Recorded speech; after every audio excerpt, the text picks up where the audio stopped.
وہ زمانہ گیا جب خون نکلوایا جاتا تھا، اب خون چڑھوانے کا زمانہ آ گیا۔ اب تھوڑا رو، زیادہ دوستوں میں ہنسو بولو اور ایک سیب بھی کھاؤ، دل کمزور نہ ہونے پائے، ورنہ ڈپریشن عام ہو رہا ہے، ٹینشن عام ہو رہا ہے، خشکی بڑھ رہی ہے۔ جس کو پاگل ہونا ہوگا، آپ طبی بات سن لیں اختر سے، اختر حکیم بھی ہے اور طبیب بھی ہے الحمدللہ۔ جن لوگوں کا دماغ خراب ہوا ہے، نیند کی کمی شروع ہوئی ہے، لہذا جب نیند میں کمی ہو ہوشیار ہو جاؤ، اور انگریزی دواؤں سے نیند لانے کی کوشش مت کرو۔ خانقاہ میں آ کر میر صاحب سے ایک نسخہ لکھوا لو ہیموپیتھک کی، جو بے ضرر ہے، چاہے تو 1 پاؤنڈ کی بوتل پوری پی جاؤ، کوئی نقصان نہیں، اور چاہو تو 30 قطرہ سوتے وقت پی لو، مزیدار نارمل نیند آئے گی۔ نیند کے لیے ہمارے بزرگوں نے خاص طور سے ہدایت کی ہے کہ 6 گھنٹہ عام لوگوں کے لیے، 8 گھنٹہ دماغی کام کرنے والوں کے لیے۔ یہ حکیم الامت مجدد ملت مولانا اشرف علی صاحب تھانوی رحمۃ اللہ علیہ کا فرمان ہے۔ اور جب حضرت کو اچھی نیند آتی تھی، گہری نیند، مزیدار وہ ہے کہ نیند کا احساس نہ ہو کہ میں سو رہا ہوں۔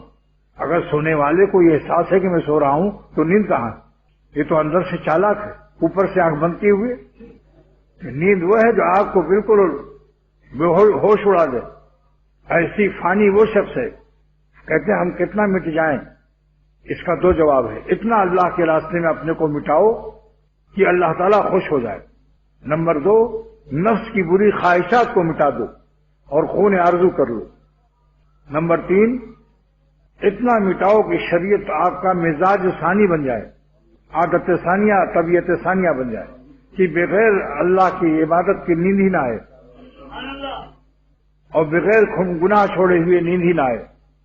تو حضرت حکیم الامت تھانوی رحمۃ اللہ علیہ فرماتے تھے، جب نیند اچھی آتی تھی گہری، تو فرماتے تھے الحمدللہ غرق ہو کے نیند آئی، غرق ہو کے، غرق مانے ڈوب کے آئی، بہت نعمت ہے یہ۔ اللہ تعالیٰ فرماتے ہیں وَجَعَلْنَا نَوْمَكُمْ سُبَاتًا، ہم نے تمہارے لیے نیند کو سبب آرام بنایا ہے۔